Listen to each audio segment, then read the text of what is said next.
Hello नमस्कार दोस्तों। तो चलिए आज से जो है मैं मेंस की क्लासेस शुरू कर रहा हूँ, इंग्लिश की, एसबीआई क्लर्क मेंस की और एसबीआई पीओ मेंस की।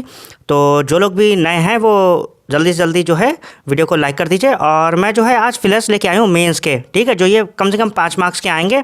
और आप लोग को बता दूँ, अगर आप नए हो, मैंने जो है इंपॉर्टेंट बुक्स एंड ऑथर्स डाल दिए हैं इसी चैनल पे और इंपॉर्टेंट डेज भी डाल दिए, तो लगभग 5 से 6 नंबर जो है आपके उससे पक्के हो जाएंगे, तो वो आप लोग देख लीजिएगा, ठीक है। और आज से जो है इंग्लिश की भी मैं क्लासेस शुरू कर दे रहा हूँ। इंग्लिश के जो मॉक्स होते हैं फुल, जो पूरा सेक्शनल होगा इंग्लिश का मेंस में आएगा, वो भी मैं मॉक्स भी लाने वाला हूँ, ठीक है। तो ध्यान से आप लोग जो है, अगर नए हो तो चैनल को सब्सक्राइब कर लीजिएगा और इस वीडियो को लाइक कर लीजिएगा। तो चलिए शुरू करते हैं आज से क्लास 1। और फिर फिलर्स हैं, ठीक है। देखिए प्री में सिंगल आता है तो उसमें भर देते हैं, लेकिन इसमें डबल ब्लैंक्स होंगे और आपको ध्यान से देख के भरने होंगे, ठीक है। तो आप लोग पढ़िए और प्लीज़ जल्दी से जल्दी वीडियो को लाइक कर दीजिए और चैनल को सब्सक्राइब कर लीजिए और सॉल्व करवाते हैं, ठीक है। आप लोग पढ़ लीजिए पहले, फिर मैं आप लोगों को सॉल्व करवाता हूँ।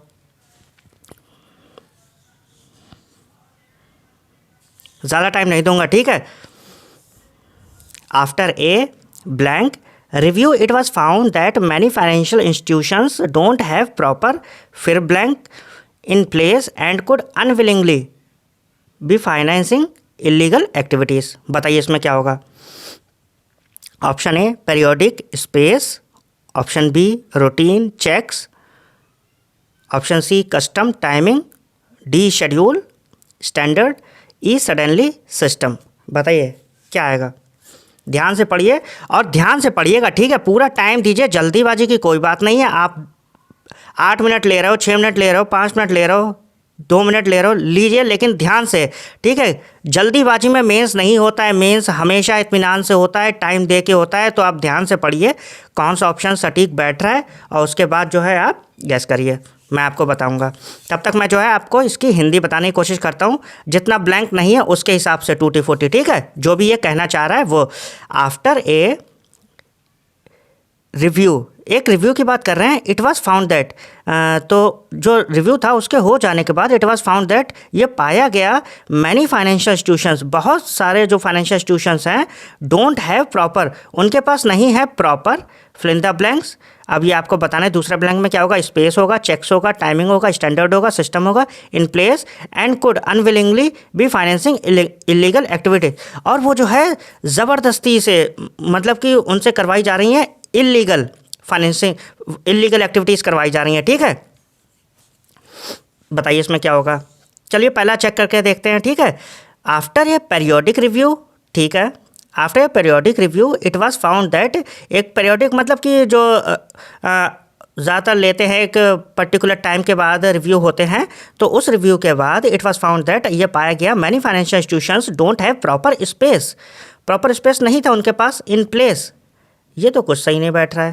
Institution don't have proper space in place, नहीं नहीं नहीं, ये तो नहीं होगा, ठीक है। चलिए देख लेते हैं option B. After a routine review, ठीक है, एक रूटीन जो रिव्यू होता है पर्टिकुलर टाइम के बाद, उस रिव्यू में इट वाज फाउंड दैट, ये पाया गया many financial institutions don't have proper checks. हाँ देखिए, डोंट हैव है यहाँ पर, डू नॉट है, तो प्लूरल तो आएगा, ये तो हम लोग समझ गए थे, ठीक है। और देखिए और किसी ऑप्शन में प्लूरल है, timing, don't have proper timing, ये तो टाइमिंग वाला है। और देख लेते हैं स्टैंडर्ड, नहीं, सिस्टम नहीं होगा। तो पहले हम ये चेक्स वाला ही देख लेते हैं, ठीक है, पूरा देख लेते हैं। आफ्टर ए रूटीन रिव्यू, इतना तो सही बैठ रहा है। इट वाज फाउंड दैट, ये पाया गया many financial institutions don't have proper checks in place, बहुत सारे जो चेक्स थे वो प्रॉपर प्लेस पर नहीं थे, एंड कुड अनविलिंगली भी फाइनेंसिंग इलीगल एक्टिविटीज़, और ऐसा हो सकता है कि वो जो है इलीगल फाइनेंशियल एक्टिविटीज़ फाइनेंस कर रहे हैं, ठीक है। तो ये पूरा सही बैठ रहा है। और तीसरा देख लेते हैं सी वाला, क्या ये सही बैठ रहा है। After A custom review it was found that many financial institutions don't have proper timing in place, नहीं नहीं नहीं। आफ्टर ए शेड्यूल, नहीं, ये भी नहीं बैठ रहा है। आफ्टर ए सडनली, नहीं, ठीक है। तो इसका जो पहले वाले का ऑप्शन होगा वो बी ही होगा। और चलिए देख लेते हैं इसका आंसर, और इसका जो आंसर है वो बी ही है, ठीक है। आफ्टर ए रूटीन रिव्यू, जो कि रूटीन पे रिव्यू होता है, it was found that many financial institutions don't have proper checks in place, ठीक है, प्रॉपर चेक्स नहीं थे इन प्लेस में, एंड कुड अनविलिंगली भी फाइनेंसिंग इलीगल एक्टिविटीज़, और वो ऐसा हो सकता है कि वो ज़बरदस्ती उनसे इलीगल फाइनेंशियल एक्टिविटी करवाई जा रही हो, ठीक है। तो ये पूरा हमारा हो गया है पहला। और चलिए चलते हैं दूसरे पे। और अगर आपको वीडियो पसंद आ रहा है तो प्लीज़ वीडियो को लाइक करिए और चैनल को सब्सक्राइब कर लीजिएगा, क्योंकि मैं मेंस के भी मॉक अप लाने वाला हूँ फुल, ठीक है। और हम लोग टारगेट रख रहे हैं कि 30 से ज़्यादा मार्क्स के लिए, ठीक। तो मैं आपको आरसी भी अभी पढ़ाऊंगा और आप लोग आरसी देख लीजिएगा, क्योंकि मेंस में 2 आते हैं। तो मैंने प्लेलिस्ट बना रखी है, उसे आप जाके ध्यान से पढ़ लीजिएगा। पैराचंबल भी पढ़ लीजिएगा, वो मेंस लेवल के ही मैंने बनाया है, ठीक है, स्पेशली। तो आप पैराचंबल और आरसी देख लीजिएगा। बाकी मैं मेंस का कंटेंट डालता रहूँगा और मैं ऐसे डाल दूंगा कि इंग्लिश फॉर मेंस, ठीक है। ऐसे प्लेलिस्ट बना दूंगा, तो आप लोग देखते रहिएगा। फिलहाल देखते हैं क्वेश्चन नंबर 2 आप लोग पढ़िए और मैं आप लोगों को टाइम दे रहा हूँ, फिर उसके बाद मैं बताऊँगा, सही है।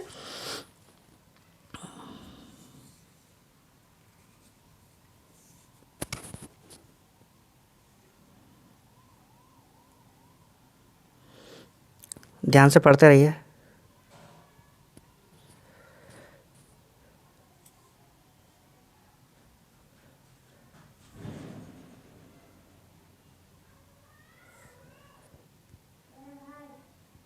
Reform is set to gain, फिर ब्लैंक है, as much of the spade work. Spade work मतलब होता है कठिन परिश्रम, ठीक है।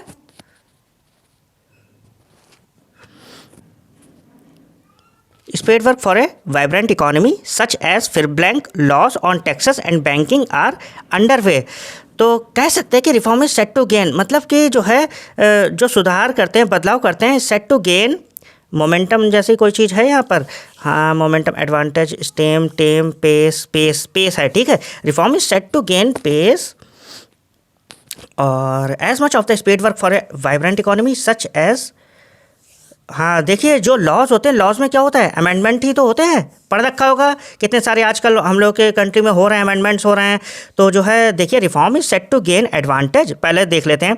Reform is set to gain advantage as much of the spade work for a vibrant economy. Spade work मतलब कि कठिन परिश्रम, जैसे कि कठिन परिश्रम एक वाइब्रेंट इकोनॉमी के लिए, जैसे कि फिक्स लॉज, लॉ फिक्स नहीं किए जाते, ठीक है। लॉ के लिए जब भी हम यूज़ करेंगे वर्ड, तो वो यूज़ होगा अमेंडमेंट्स, ठीक है। स्पेशलाइजिंग लॉज भी नहीं होगा, मॉडिफाई लॉज भी नहीं होगा, ठीक है। सच एज मॉडिफाई, लेकिन यहाँ पर वर्ड सही नहीं बन रहा है, ठीक है। Economy such as modifying laws होता है, ठीक है। यहाँ पर तो हमारे हिसाब से जो है फर्स्ट वाला भी नहीं बन रहा है, सेकंड भी नहीं बन रहा है, थर्ड भी नहीं बन रहा है, हाँ फोर्थ बन रहा है, ठीक है। Reform is set to gain weight as much of the spade work for a vibrant economy such as compensating थोड़ी ना वहाँ पर, ठीक है। कंपनसेशन का मतलब होता है भरपाई करना किसी चीज़ की, लेकिन यहाँ पर भरपाई थोड़ी ना कर रहा है, यहाँ पर तो हम सुधार कर रहे हैं, संशोधन कर रहे हैं।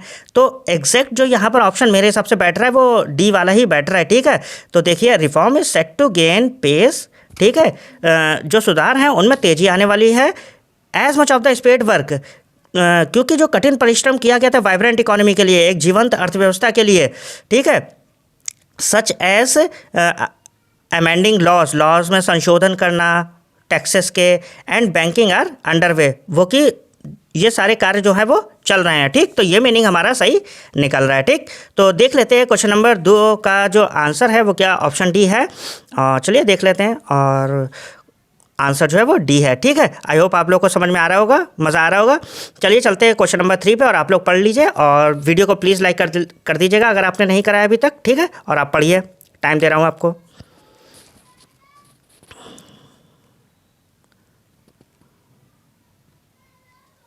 अगली जो मैं क्लासेस लाऊंगा वो पैराचंबल्स की लाऊंगा, मेंस लेवल के, और क्लोज टेस्ट भी लाऊंगा, ठीक है। फिलर्स आते ही आते हैं ये डबल वाले, ठीक है। डबल आते हैं, कभी कभी तो ट्रिपल भी आ जाते हैं। तो मैं अगर मुझे मिलते हैं तो मैं ट्रिपल वाले भी लाऊंगा, ठीक है, जिसमें 3 ब्लैंक्स होती हैं। लेकिन वो SBI PO लेवल पे ज़्यादा आते हैं, ठीक है। IPS PO में, SBI PO में, SBI क्लर्क में इतने तो आएंगे, ठीक है। फिलहाल पढ़ लेते हैं अपने लोग। तीसरा वाला, it is blank, it is dash that 400 million Indian passenger, 400 million Indian passenger जो हैं विल वांट टू फ्लाई, वो चाहेंगे जाना, फ्लाई इन और out of the country by 2050, मतलब कि 2050 तक जो है 400 मिलियन इंडियन पैसेंजर जो है वो देश से बाहर जाना चाहेंगे। And unless the airport facility is improved, और जब तक एयरपोर्ट फैसिलिटी जो है इम्प्रूव होगी, it will be dash dash dash to handle this traffic. बहुत कठिन होगा ये ट्रैफिक को हैंडल करना, इतना तो हम लोग को पता चल रहा है, ठीक है, क्लियर है। इट इज़, देखिए इट इज़ के साथ में जो भी सेंटेंस आए उसमें थर्ड फॉर्म तो लगेगी, ठीक है यहाँ पर। तो देखिए इट इज़ एज्यूम नहीं हो सकता, बिल्कुल नहीं हो सकता है। और इट इज़ दो दैट, नहीं, कोई मीनिंग ही नहीं निकल रहा है। देखिए ईजी है थोड़े से। इट इज़ एस्टिमेटेड, ये बन रहा है थोड़ा सा, चलिए देख लेते हैं, ठीक है। इट इज़ एस्टिमेटेड दैट, यह अनुमान लगाया गया है that 400 million Indian passengers, 400 million Indian passengers will want to fly, वो चाहेंगे जाना इन और आउट ऑफ द कंट्री, ठीक है, बाई 2050।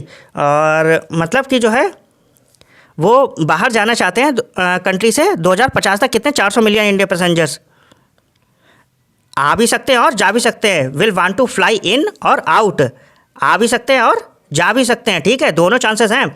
बाई 2050, 2050 तक। And unless the airport facility, और जब तक एयरपोर्ट फैसिलिटी जो है वो ठीक नहीं हो जाती है, इंप्रूव नहीं हो जाती है, इट विल बी हार्ड या डिफ़िकल्ट, हाँ डिफ़िकल्ट है, ठीक है। तो पहले वाले ब्लैंक में एस्टिमेटेड हो जाएगा और दूसरे में डिफ़िकल्ट, ठीक है, ये तो बन रहा है। और देख लेते कोई है, डी वाले में एक्सपेक्टेड है। It is expected that 400 million Indian passenger will want to fly in और out of the country by 2050 and unless the airport facility is improved it will be able, नहीं एबल तो नहीं लगेगा, hard हो सकता है, ठीक। तो ये समझ में आ गया आप लोग को, ईजी था। और इसका ऑप्शन क्या होगा, सी वाला होगा। चलिए चेक कर लेते हैं क्वेश्चन नंबर 3 का ऑप्शन, और क्वेश्चन नंबर 3 का ऑप्शन सी, एस्टिमेटेड डिफिकल्ट, ठीक है, क्लियर हो गया। चलिए चलते हैं नेक्स्ट वाले पे, और नेक्स्ट आप लोग देख लीजिए। और प्लीज़ ज़्यादा से ज़्यादा वीडियो को लाइक करिए, चैनल को सब्सक्राइब करिए, और आप लोग के लिए अब बहुत सारा कंटेंट मैं लाने वाला हूँ। ये 20 दिन है, 20 दिन में मैं इतना करवा दूंगा कि आपके 25 के ऊपर ही मार्क्स आएंगे, ठीक है। बस आप करते रहिएगा, मार्क्स मैं लगवाता रहूँगा। चैनल को सब्सक्राइब कर लीजिएगा, पढ़िए इसे।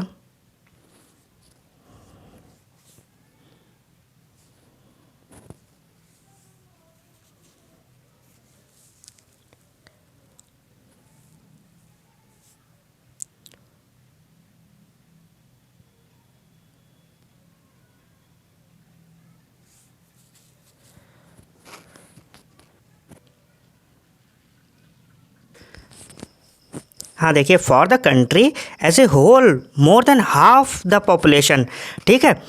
एक कंट्री को अगर ऐसे होल देखें तो उसकी आधी से ज़्यादा population dash dash dash regular electricity, और आगे पढ़िए, as connection to the national grid are, फिर हमारे पास एक ब्लैंक है, एंड जनरेटर्स आर एक्सपेंसिव। बताइए क्या बनेगा इसमें। For the country as a whole more than half the population want regular electricity, ठीक है, as connections to the national grid are running and generators are, नहीं नहीं नहीं, मीनिंग नहीं बन रहा कोई। Country as a whole more than half the population deficient, ठीक है, नहीं है, उसके पास कमी है। Regular electricity as connection to the national grid are dependable and generators, नहीं नहीं, ये भी मीनिंग नहीं बन रहा है। सी वाला देखिए, for the country as a whole, ठीक है। अगर इसको पूरे सेंटेंस को देखें कि पूरे देश में आधी से अधिक आबादी के पास नियमित बिजली नहीं है, ठीक है, लैक कर रही है, ठीक है।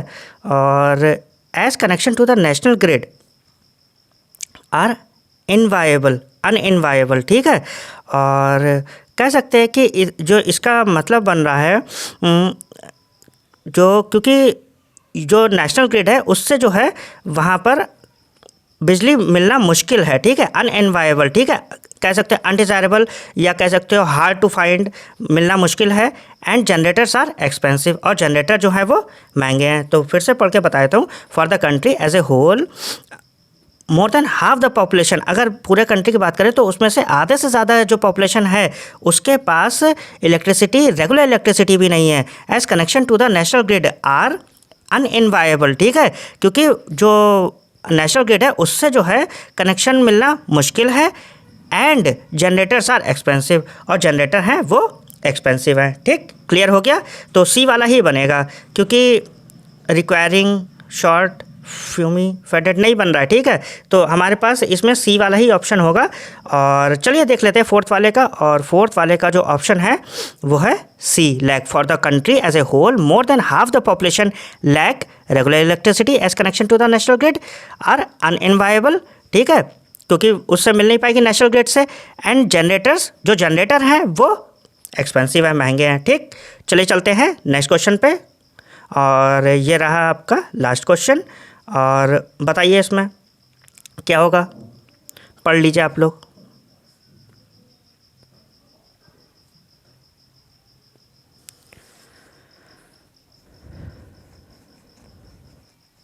और ज़्यादा से ज़्यादा वीडियो को लाइक करिएगा, जिससे मैं फुल लेंथ मॉक भी लाऊं आप लोगों के लिए।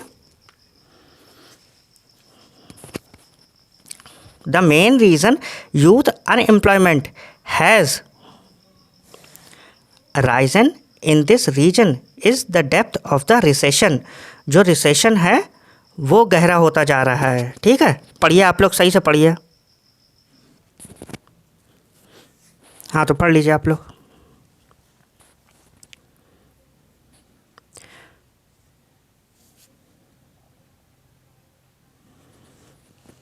The main reason youth unemployment, ठीक है। यहाँ पर जो मेन कारण है अनएम्प्लॉयमेंट का, बेरोजगारी का, has dash dash dash in this reason, इस रीज़न में, is the depth of recession. यहाँ पर जो रिसेशन है, मंदी है, वो बहुत गहराई तक है। इन दिस कंट्रीज़, इन देशों में।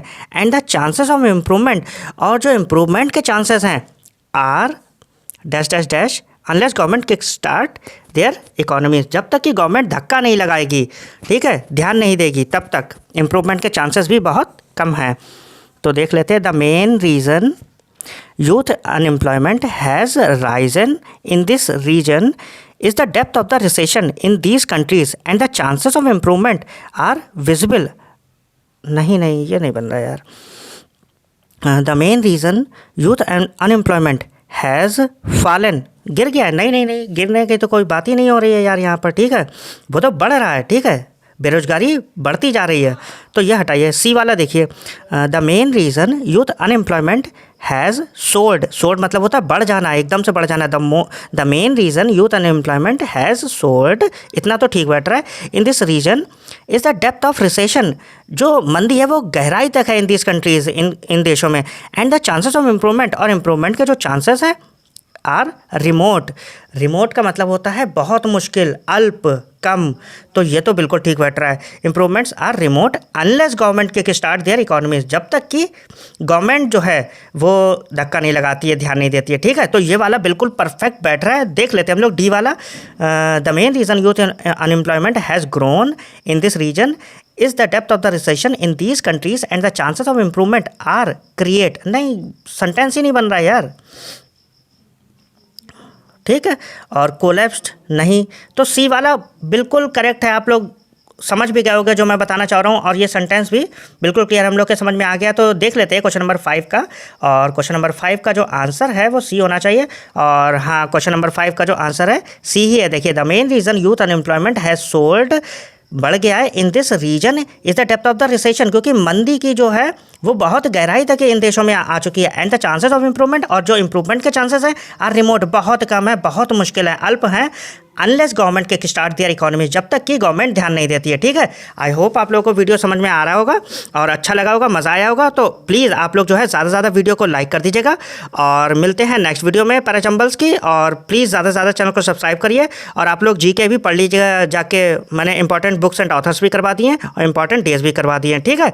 चलिए मिलते हैं नेक्स्ट वीडियो में, तब तक के लिए नमस्कार, थैंक यू।